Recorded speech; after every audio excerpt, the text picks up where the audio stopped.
Salut les amis, j'espère que vous allez bien. Toujours dans cette même thématique concernant le hacking, on va s'intéresser aujourd'hui au piratage de systèmes informatiques. Qu'est-ce qu'on entend par hacking de systèmes informatiques? Comment est-ce que cela fonctionne? Eh bien, c'est le sujet de cette vidéo. Restez avec moi.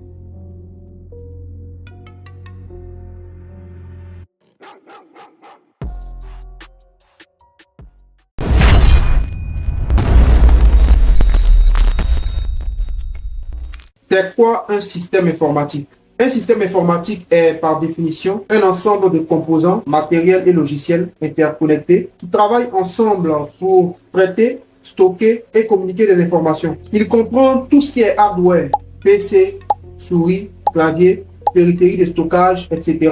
Et tout ce qui est software, c'est-à-dire logiciel, application, système d'exploitation. Il comprend aussi le réseau informatique, c'est-à-dire les connexions permettant la communication entre différents systèmes informatiques, que ce soit à travers des LAN ou des WAN tels qu'Internet. Et enfin, les utilisateurs, c'est-à-dire les personnes qui interagissent avec le système informatique pour accomplir diverses tâches, que ce soit via des interfaces utilisateurs graphiques ou des interfaces en ligne de commande. Pour résumer, un système informatique est une combinaison de matériel, de logiciels et de réseaux qui permet le traitement et l'échange de données de manière efficace et sécurisée. Maintenant qu'on a bien défini ce qu'est un système informatique, on peut passer à la prochaine étape, c'est-à-dire comprendre ce qu'est le hacking.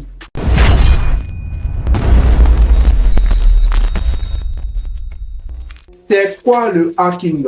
Les gars, on va pas faire du Wikipédia ici, sinon ça ne servirait à rien. Je pense que si vous êtes ici, ce n'est pas pour que je vous ponde des définitions venant de Wikipédia. Je vais donc essayer de vous donner ma propre définition du hacking.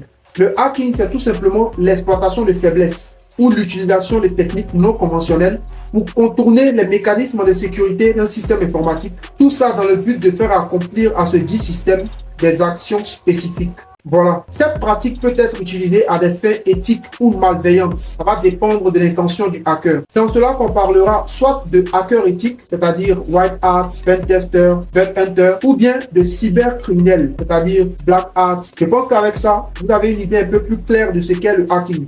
Il y a plusieurs façons de hacker un système informatique, mais deux méthodes principales sont couramment utilisées par les hackers. Nous avons l'exploitation des failles de sécurité. Un hacker peut découvrir et exploiter une vulnérabilité, qu'elle soit logicielle ou matérielle, pour contourner les mécanismes de sécurité d'un système et l'emmener ainsi à effectuer des actions non prévues par ses concepteurs. Nous avons aussi l'utilisation de malware. Un malware est un logiciel conçu spécifiquement pour accomplir des actions malveillantes à l'insu du propriétaire du système informatique. Il peut exploiter les vulnérabilités présentes dans le système informatique pour installer une porte dérobée, en anglais backdoor, pour voler des informations ou bien causer d'autres dommages. Les malwares peuvent être introduits dans un système de diverses manières, comme via des téléchargements, des pièces jointes dans les emails ou des connexions au réseau non sécurisées.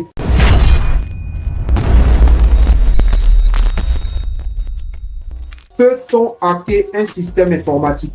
Normalement, les gars, la question ne se pose même pas. Vous connaissez déjà la réponse. Bien évidemment, les gars, on peut hacker n'importe quel système informatique à condition d'avoir les connaissances et les compétences qu'il faut et aussi les outils qu'il faut pour pouvoir le faire. Il y a plein de techniques que les gens vous partagent sur le net pour pouvoir entrer dans un ordinateur, dans un smartphone, pour pouvoir pirater un réseau, dans un système informatique en général. Mais la vérité, les gars, c'est qu'en 2024, il y a plein de ces techniques-là qui ne marchent pas. En tout cas, pas comme on le souhaiterait. À mesure que le temps passe, les méthodes utilisées par les hackers deviennent de plus en plus connues par les fabricants d'équipements, mais aussi par les fabricants de solutions informatiques. Cela signifie qu'une technique de hacking qui fonctionnait il y a un mois de cela peut ne plus fonctionner aujourd'hui. C'est pourquoi les cybercriminels doivent continuellement affiner leurs outils et méthodes pour rester à jour, tandis que les fabricants de solutions de sécurité doivent également innover continuellement pour contourner ces menaces. De plus, les cybercriminels ne se contentent pas que de raffiner des méthodes existantes. Ils cherchent aussi activement à innover, par exemple en développant de nouveaux types de malware ou en exploitant des technologies émergentes comme l'IoT et la blockchain. Du côté des fabricants de solutions de sécurité, ce cycle d'amélioration continue inclut la détection de nouvelles menaces telles que les zero day, la réponse rapide aux incidents et la mise à jour régulière des systèmes de sécurité. On a aussi l'utilisation de l'IA et des techniques de machine learning hacking pour anticiper les menaces et les neutraliser plus rapidement. De leur côté, les hackers cherchent non seulement à améliorer des techniques existantes, mais aussi à innover en créant de nouvelles méthodes d'attaque qui exploitent les dernières technologies.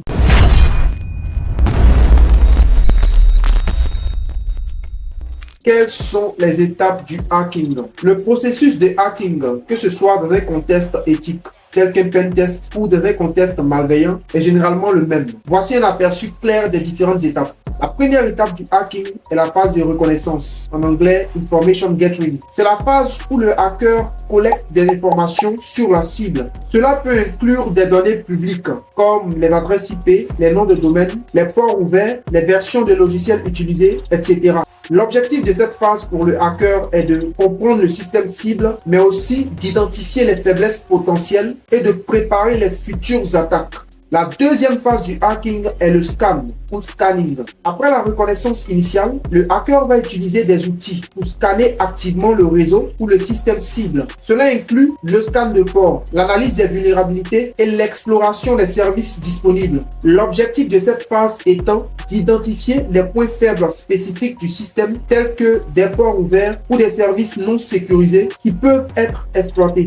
La troisième phase du hacking est l'accès réseau ou gaining access. C'est à ce stade-là que le hacker tente de pénétrer le système en exploitant les vulnérabilités découvertes. Cela peut impliquer l'utilisation d'exploits, de malware ou d'autres techniques pour obtenir un accès non autorisé. L'objectif de cette phase étant de prendre le contrôle du système cible ou d'une partie de celui-ci. La quatrième phase est le maintien de l'accès ou maintaining access. Une fois l'accès au système obtenu, le hacker cherche à maintenir cet accès pour une utilisation future. Cela peut inclure l'installation de portes dérobées, en anglais backdoor, la création de comptes utilisateurs cachés ou l'élévation de privilèges, en anglais privilege escalation. L'objectif de cette phase étant de s'assurer que même si la vulnérabilité initiale, c'est-à-dire celle qui a permis au hacker d'entrer dans le système, est corrigée, le hacker peut toujours revenir sur le dit système. La cinquième phase est l'effacement des traces ou covering tracks.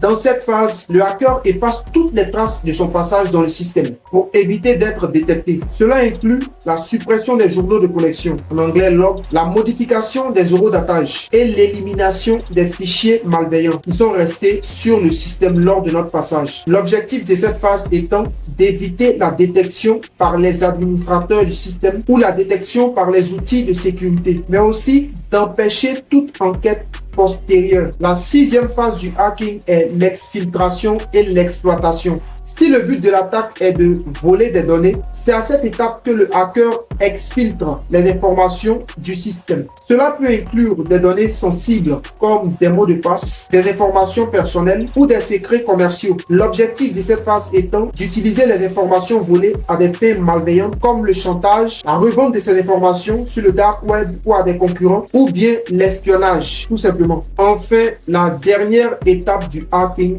est la post-exploitation et le mouvement latéral. Une fois l'accès initial obtenu lors de la troisième phase, le hacker peut essayer de se déplacer latéralement à travers le réseau pour compromettre d'autres systèmes ou pour obtenir des droits supplémentaires sur le réseau. C'est ce qu'on appelle une escalation de privilèges. L'objectif de cette phase est de maximiser l'impact de l'attaque en compromettant d'autres systèmes et en atteignant des cibles de plus grande valeur, telles que les serveurs sécurisés, etc. Ces différentes étapes représentent un cycle typique dans une attaque de hacking, bien que chaque attaque puisse varier en fonction de l'objectif, des cibles et des techniques utilisées. Eh bien les amis, j'espère que cette vidéo vous aura plu. Si vous avez appris quelque chose, alors n'hésitez pas à lâcher un pouce bleu, à vous abonner à ma chaîne et à partager ce contenu massivement avec vos amis.